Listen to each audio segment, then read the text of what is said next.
पराली का धुआं या दिल्ली का हुआ, ग्रीन रेवोल्यूशन का साइड इफेक्ट, एपिसोड 2। किसान तक की विशेष प्रस्तुति के इस दूसरे एपिसोड में आपका स्वागत है। इस एपिसोड का नाम है ग्रीन रेवोल्यूशन का साइड इफेक्ट।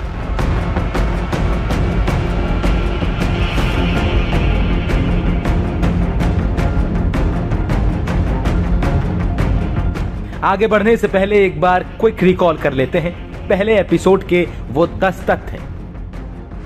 पहला, पराली दशकों से जलती आ रही है। दूसरा, दिल्ली की जुबान पर पराली शब्द 2016 के बाद से आया। तीसरा, दिल्ली के प्रदूषण में पराली का योगदान सिर्फ 4% है। चौथा, दिल्ली में गाड़ियां, जनसंख्या बेतहाशा बढ़ी है। पांचवा, हाई पॉल्यूशन दिल्ली की घर की खेती है।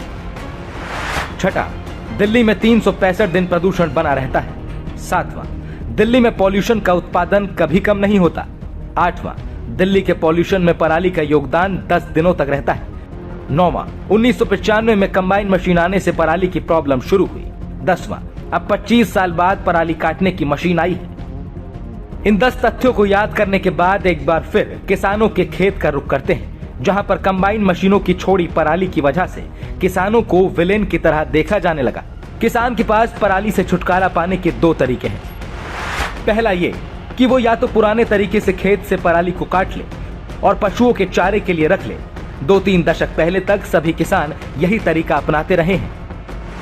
दूसरा तरीका ये कि एक और मशीन का इस्तेमाल करें जो पहले मशीन के आधे बचे काम को पूरा करे, जिसे सुपर सीडर और हैप्पी सीडर मशीन कहा जाता है। यह मशीन गेहूं का बीज बोते बोते पराली को टुकड़े टुकड़े करके मिट्टी में ही मिला देती है और मिट्टी में मिलकर वो टुकड़े खाद बन जाते हैं।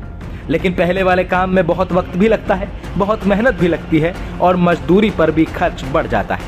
जबकि किसान के लिए सबसे इंपॉर्टेंट है वक्त। अगर वो पारंपरिक तौर पर धान की कटाई करके पराली को बाहर निकालता है तो इसमें बहुत टाइम जाता है और किसान के पास टाइम का ही अभाव है। और टाइम के इस अभाव पर आने से पहले पराली हटाने के दूसरे विकल्प पर बात कर लेते हैं। दूसरा तरीका एक नई मशीन सुपर सीडर के इस्तेमाल का है, जिससे काम चुटकियों में हो जाता है, लेकिन किसान इसका इस्तेमाल कम ही करते हैं क्योंकि इसमें खर्चा बहुत है। जबकि देश के 85% किसान छोटे हैं, किसान के पास पैसों का अभाव है। समय और पैसा, ये 2 अहम मुद्दे हैं। पहले सॉल्यूशन में खर्चा कम और समय ज्यादा लगता है, तो दूसरे में समय तो कम लेकिन पैसा खूब लगता है। ऐसे में किसान को एक ऐसा विकल्प चाहिए जिसमें खर्चा और समय दोनों ही कम लगे, जो पराली जलाने से ही संभव है। हाल ही में तीसरा विकल्प भी आया है, जिसे डीकंपोजर कहते हैं। दिल्ली के पूसा इंस्टीट्यूट के वैज्ञानिकों ने किसानों को डीकंपोजर से पराली को खेत में ही गला देने का विकल्प दिया। डीकंपोजर एक केमिकल सॉल्यूशन है जो खेत में छिड़कने के बाद पराली को खाद में परिवर्तित कर देता है। ये डीकंपोजर बेहद सस्ता है लेकिन समय खूब लेता है। इससे पराली को खाद में परिवर्तित होने में 1 महीने का समय लगता है। जैसा कि आपने देखा, सॉल्यूशन तो है लेकिन किसान के लिए किसी भी विकल्प को अपनाना अभी संभव नहीं।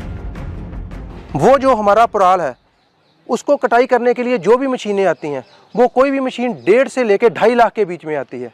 और 2.5 लाख रुपए एक जिम्मेदार के लिए, एक किसान के लिए, जैसे कि आप सभी को पता है कि पूरे इंडिया में जो भी किसान है उसके पास जो ज़मीन है वो 2 एकड़ से लेकर 4 एकड़ 5 एकड़ से ज़्यादा नहीं है। और वो 5 एकड़ वाला किसान 2.5 लाख का मल्चर लेगा, 2.5 लाख का एमबी प्लो लेगा, 8 लाख का 55 हॉर्स पावर का ट्रैक्टर लेगा। वो इतने बड़े इम्प्लीमेंट ले ही नहीं सकता। अगर वो इतने बड़े इम्प्लीमेंट लेगा ही नहीं तो वो पराली का कैसे सोल्यूशन करेगा। पैसे का अभाव समझ में आता है, लेकिन समय का अभाव क्या होता है अब ये भी समझ लीजिए। धान काटने, गेहूं बोने में कितने दिन मिलते हैं? अब आपको समझाते हैं कि किसानों के लिए अक्टूबर-नवंबर का समय क्यों आखिर इतना कीमती है। इसे समझने के लिए हमें क्रॉपिंग पैटर्न पर जाना होगा। 20 अक्टूबर तक धान की फसल कट जानी चाहिए और 15 नवंबर से पहले गेहूं की बुआई हो जानी चाहिए।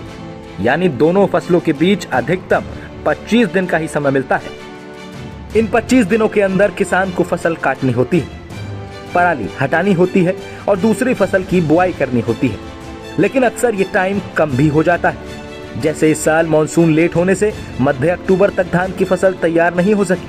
पंजाब के कुछ इलाकों में 15 नवंबर तक भी गेहूं की बुआई नहीं हो सकी। ये गेहूं के पिछले सीजन में भी दिख चुका है। गेहूं की बुआई देर से होने और लू के अर्ली अराइवल से उपज में गिरावट आ गई। इससे किसानों का नुकसान तो हुआ ही, देश भर में गेहूं आटे का दाम भी बढ़ गया। जरा सोचिए, अगर एक बार क्रॉप पीरियड में बदलाव से शहरों में इतना हाहाकार मच गया तो ऐसा बार बार होगा तो क्या होगा? ये विंडो इतना छोटा क्यों है? आखिर धान की कटाई और गेहूं की बुआई के बीच का ये विंडो हमेशा से ही इतना छोटा था? ऐसा नहीं था। एक समय में किसान के पास खरीफ और रबी के बीच भरपूर समय मिलता था। तो फिर अब क्या हुआ? आखिर समय का ये अकाल कहां पड़ गया? इसे समझने के लिए आज से 5 दशक पीछे लौटना होगा। साल 1965 में भारत सरकार ने देश के अन्न संकट को दूर करने के लिए ग्रीन रेवोल्यूशन शुरू किया। पंजाब और हरियाणा के किसानों ने जिसका जिम्मा बखूबी निभाया। 1967 से 1978 के बीच पैदावार पर जोर दिया गया और आज अन्न के मामले में भारत न सिर्फ आत्मनिर्भर है बल्कि एक्सपोर्ट से $50 बिलियन कमाने भी लगा है। ग्रीन रेवोल्यूशन से पहले पंजाब और हरियाणा में 2 ही फसलों की खेती होती थी, खरीफ में धान की एक फसल और रबी में गेहूं की फसल। लेकिन ग्रीन रेवोल्यूशन में इसे 3 क्रॉप कर दिया गया और खरीफ के सीजन में धान की एक फसल की जगह 2 फसल कर दिया गया। अब किसान साल में 3 फसलें लेने लगा। इससे पंजाब हरियाणा के किसान अप्रैल के पहले हफ्ते में पहली फसल की बुआई करके जून में ही काट लेते थे।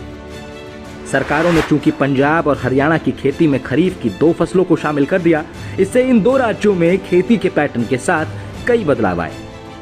ग्रीन रेवोल्यूशन के बाद पंजाब और हरियाणा के किसान 1 रबी की और 2 खरीफ की यानी 3 क्रॉप लेने लगे। इससे पहले किसान कुछ महीनों के लिए अपने खेत को खाली छोड़ देते थे, वो भी बंद हो गया।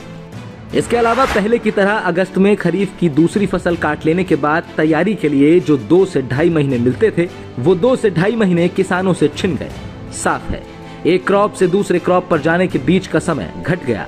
जब तक ग्रीन रेवोल्यूशन हाइट पर था तब तक तो ये सब अच्छा था, लेकिन 20 से 25 साल बीत गए तो पता चला कि पंजाब और हरियाणा में धान की खेती शुरू होने से वाटर टेबल घटकर काफी नीचे चला गया, क्योंकि जिस चावल की खेती पंजाब और हरियाणा के लिए अनुकूल नहीं थी, उसे ग्रीन रेवोल्यूशन में सरकार के कहने पर किसानों ने शिखर तक पहुंचा दिया।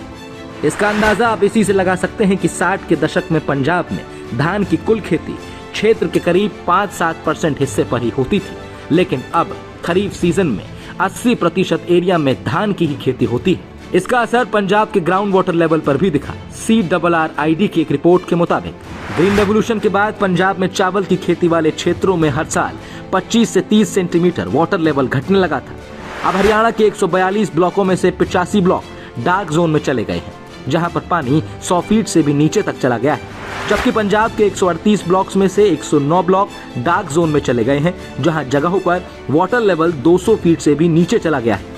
जाहिर है, ग्रीन रेवोल्यूशन से अन्न के गोदाम तो भरने लगे, लेकिन ग्राउंड वाटर सूखने लगा। इसी विपत्ति से निपटने के लिए पंजाब सरकार ने Punjab preservation of subsoil water act 2009 जारी किया और हरियाणा सरकार ने वाटर एक्ट 2009 जारी किया। इन दोनों ही कानूनों में किसानों को बाकायदा बता दिया गया कि हर साल 10 मई से पहले तक कोई भी किसान धान की बुआई नहीं करेगा। सरकार की ओर से हर साल धान बोने की डेट बताई जाएगी और दी गई तारीख से पहले बुआई नहीं की जा सकती। अब इस साल का ही उदाहरण लेते हैं। पंजाब ने 10 जून के बाद धान की बुआई की अनुमति दी और हरियाणा ने 15 जून के बाद। यहाँ पर यह याद रखना जरूरी है कि एक्ट आने से पहले बुआई अप्रैल में खत्म हो जाती थी, लेकिन इस साल 10 जून के बाद बुआई शुरू करने की इजाजत ही मिली। मतलब 2 महीने से ज्यादा का किसानों का टाइम छिन गया। और तो और इस साल बारिश भी 10 से 15 दिन देरी से छूटी। इसीलिए समझना जरूरी है कि दिवाली मनाने के लिए किसान पराली नहीं जला रहा होता है, ये किसान की मजबूरी है। बुआई लेट होती है तो नुकसान सिर्फ किसान का नहीं बल्कि पूरे देश का होता है। धान की कमी न सिर्फ हमारी और आपकी जेब पर भारी पड़ती है, बल्कि ये देश की फूड सिक्योरिटी पर भी धावा बोलती है। और यह भी गौर करें कि इस मजबूरी के हालात के पैदा होने में किसानों की कोई गलती नहीं। अगर गेहूं की बुआई पराली की वजह से देरी में होती है, इसके परिणाम निकल के आएंगे कि नंबर 1 तो जो गेहूं की बुआई है वो तो लेट होगी। दूसरा कि जो लास्ट में जो इसका झाड़ आएगा वो उसके अंदर बहुत फ़र्क पड़ेगा, क्योंकि लास्ट में जो मौसम गर्म जल्दी हो जाता है तो दाने अच्छे से पक नहीं पाते और गेहूं की उपज में कमी आती है।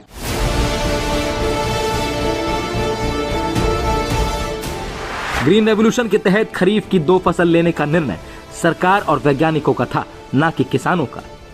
इससे वाटर लेवल गायब होने लगा, ये भी किसानों की गलती नहीं थी।